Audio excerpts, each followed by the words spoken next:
আচ্ছা, সপ্তাহের যেদিন নিরামিষ খাওয়া হয় সেই দিনটা আসলে চিন্তায় পড়ে যাও যে কি রান্না করবে? তাহলে আজকের রান্নাটা শিখে রাখো, সেদিন রান্না করবে। দেখো, প্রথমে সামান্য একটু আতপ চাল আগে থেকে জলে ভিজিয়ে রাখবে। শিলের মধ্যে নেবে ভেজানো আতপ চাল, গোটা ধনে, গোটা জিরে, শুকনো লঙ্কা, কাঁচা লঙ্কা, খানিকটা আদা, সব কিছু ভালো করে বেটে নেবে। তারপর কড়াইতে সয়াবিন সেদ্ধ করে ভালো করে পেস্ট করে নেবে। এর মধ্যে দেবে গ্রেট করা আদা, কাঁচা লঙ্কা, জিরে গুঁড়ো, জল ছড়ানো ছানা, স্বাদমতো লবণ আর বেসন। সব কিছু একদম ভালো করে মিশিয়ে নেবে। এবার হাতের সাহায্যে যে কোনো শেপ দিয়ে দেবে। তারপর তেল গরম করে কড়াইতে এগুলো ভেজে নেবে। ওই তেলে আলুগুলোও ভেজে নেবে। আরও তেল বেঁচে গেলে ওর মধ্যে দেবে টমেটো কুচি। প্রথমে যে মশলাটা বেটে রেখেছিলাম সেটা দিয়ে দেবে। সেটা মিশিয়ে নিয়ে দেবে হলুদ গুঁড়ো, কিছুটা জল দিয়ে আবারও মেশাবে। ফেটানো টক দই দিয়ে ভালো করে কষাবে।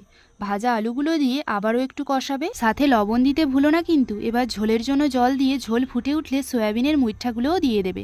নেড়েচেড়ে একটু ঘি ছড়িয়ে নামিয়ে নেবে। এটা ভাতের সাথে তো জমে যাবেই যাবে, আর যদি হাতের কাছে রুটি, পরোটা, নান বা লুচি থাকে তাহলে আর কোনো কথাই হবে না, শুধু খাওয়া হবে। আজকের রান্নাটা কেমন হলো অবশ্যই কমেন্ট করে জানাবে, আর নতুন হয়ে থাকলে চ্যানেলটা অবশ্যই সাবস্ক্রাইব করবে।